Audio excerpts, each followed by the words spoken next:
सावदा। संघ शताब्दी वर्ष पर उमड़ा जन सैलाब। भव्य हिंदू सम्मेलन में एकता की दिखी मिसाल। राष्ट्रीय स्वयंसेवक संघ के शताब्दी वर्ष के उपलक्ष्य में नगर की वीर शिवाजी व तेजाजी बस्ती द्वारा रविवार को एक विराट हिंदू सम्मेलन का सफल आयोजन किया गया। कृषि उपज मंडी प्रांगण में आयोजित इस कार्यक्रम ने नगर में सामाजिक समरसता और एकता का एक नया अध्याय लिख दिया। सम्मेलन के प्रति नगर में अपार उत्साह देखा गया।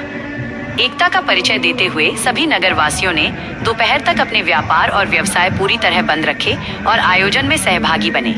सुबह 11 बजे नगर के प्रमुख मार्गों से एक विशाल शोभा यात्रा निकाली गई, जिसमें बड़ी संख्या में हिंदू समाज के लोग शामिल हुए। यह यात्रा मंडी प्रांगण पहुंचकर भव्य सभा में तब्दील हो गई। कार्यक्रम का शुभारंभ भारत माता के चित्र पर माल्यार्पण और दीप प्रज्वलन के साथ हुआ। मंच पर अतिथि के रूप में साध्वी हेमलता दीदी, संस्थापक भारत माता मंदिर उड़ाना उज्जैन, राजेंद्र गिरी महाराज, पंचमुखी धाम बोरमगरा, मानस उपाध्याय, जिला प्रचारक जिला जावरा, रमेश कटारिया, संयोजक हिंदू सम्मेलन उपस्थित रहे। मुख्य वक्ता साध्वी हेमलता दीदी ने अपने संबोधन में हिंदू समाज को संगठित होने का आह्वान किया। उन्होंने कहा, किसी भी शास्त्र में जातियों के आधार पर भेदभाव का उल्लेख नहीं है, फिर हम जातियों के नाम पर क्यों बंट रहे हैं? आज इस पर गंभीर चिंतन करने की आवश्यकता है। वहीं दिशा चावला ने पंच परिवर्तन विषय पर अपने विचार रखते हुए समाज में बदलाव की आवश्यकता पर जोर दिया। नगर के प्रमुख शिक्षण संस्थानों Sandipani school, destination public school, मां शारदा पब्लिक स्कूल, सरस्वती शिशु विद्या मंदिर, सरस्वती ज्ञान मंदिर और सुंदरम पब्लिक स्कूल के छात्र छात्राओं ने देशभक्ति से ओतप्रोत सांस्कृतिक प्रस्तुतियां दी। सम्मेलन स्थल पर स्वदेशी और ऑर्गेनिक वस्तुओं की प्रदर्शनी भी लगाई गई। साथ ही पर्यावरण संरक्षण को लेकर लगाए गए संकल्प पोस्टर के पास खड़े होकर नागरिकों ने संकल्प लिया और फोटो खिंचवाए। कार्यक्रम का कुशल संचालन भगवती प्रसाद पौराणिक ने किया और आभार लोकेश कुमावत ने व्यक्त किया। सम्मेलन का समापन एक अत्यंत सुखद दृश्य के साथ हुआ, जहां सभी नगरवासियों ने ऊंच नीच के भेदभाव को त्याग कर एक पंगत में बैठकर सामूहिक भोजन किया।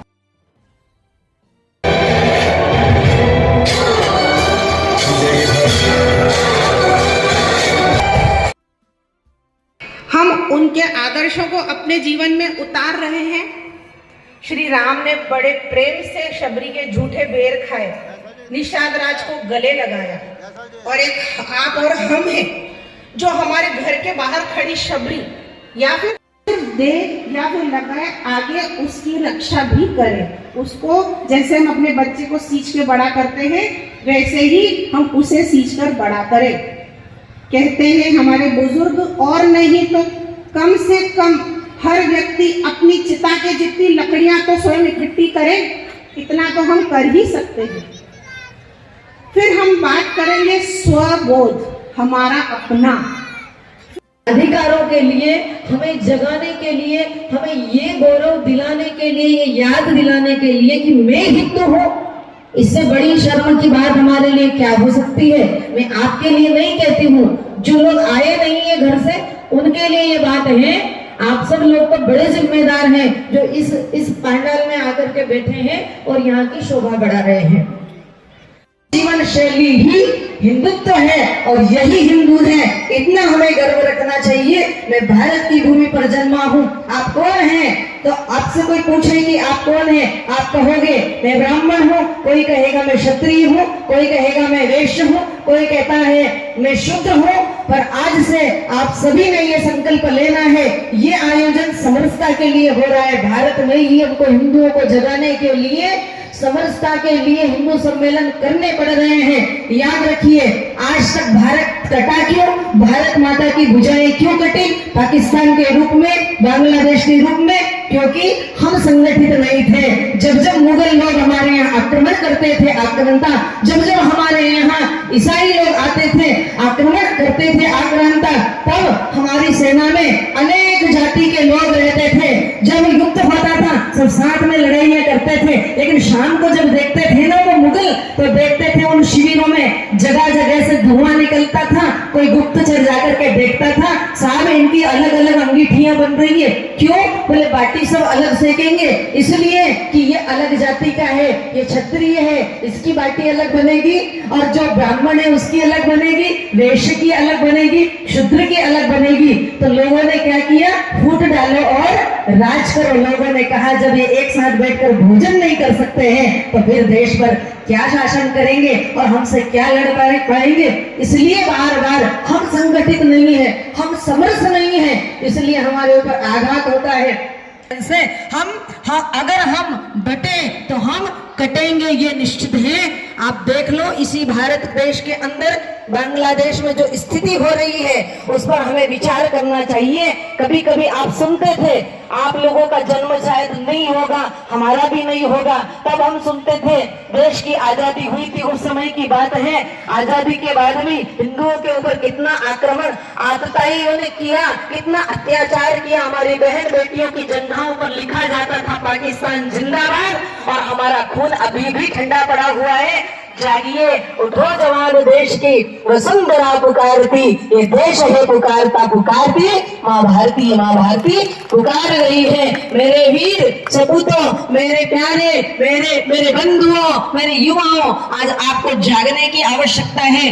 देश का जो वर्तमान है, इन माताओं ने, भारत की माताओं ने पद्मिनी जैसी माँ को जन्म दिया, जिन्होंने अपने इस पवित्र शरीर को बचाने के लिए आज देश में लव जिहाद बढ़ रहा है। इसका कारण क्या है? इसका कारण हम अपनी बेटियों को समझा नहीं रहे हैं, हम अपनी बेटियों को इतनी स्वतंत्रता दे रहे हैं। मैं कहती हूँ जब पढ़ने की उम्र होती है तो विवाह की भी उम्र हुआ करती है। जब तक बेटी का विवाह नहीं हो जाता है तब तक वो अपने माता पिता के संरक्षण में रहती है। विवाह होता है तो अपने पति के संरक्षण में रहती है। लेकिन हमको स्वतंत्रता चाहिए। हम फेसबुक पर, व्हाट्सएप पर, इंस्टाग्राम पर किससे मित्रता करते हैं, किससे दोस्ती करते हैं, और कॉलेज स्कूल में हमारे बहनों को बरगलाने वाली बहुत सारी पूतनाएं आती है, हो जाती है। कोई जावेद होता है लेकिन नाम रख लेता है राहुल। ये बातें आपको बहुत कड़वी लगेगी, लेकिन मैं आपसे बताना चाहती हूँ इस देश में माँ पद्मिनी ने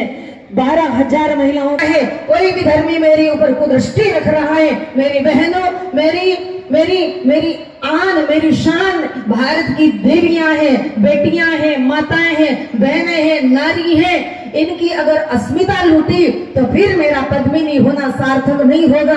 इसलिए उनको ये भी पता था ये भी धर्मी, ये आक्रांता ऐसे हैं, मरे हुए शरीर से भी बलात्कार कर लिया करते हैं। इसलिए उन्होंने अग्नि में अग्नि दहा करके ये कहा कि जीते जी मेरे इस पवित्र शरीर को आप हाथ नहीं लगा सकते हो, पर मरने के बाद हमारी राख भी तुमको नसीब नहीं होगी।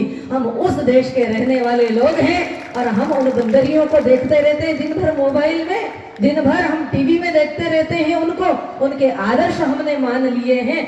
हमारे घर में किसका चित्र होना चाहिए? हमारे घर में झांसी की रानी का चित्र होना चाहिए, हमारे घर में गार्गी का चित्र होना चाहिए, हमारे घर में सीता सावित्री का चित्र होना चाहिए, माता पद्मिनी का, दुर्गावती का, हाड़ी रानी का चित्र होना चाहिए। चित्र से ही चरित्र का निर्माण हुआ करता है। अरे आवाज जोर से निकल। आज इस हिंदू सम्मेलन से हम संकल्प करते हैं देश के लिए जिएंगे, देश के लिए मरेंगे। मैं अपने धर्म पर सदैव गर्व करूंगा। ये मैं अपना गला तक कटा दूंगा। भारत माता की, भारत माता की। से आपने जन जन तक अपना संदेश पहुंचाया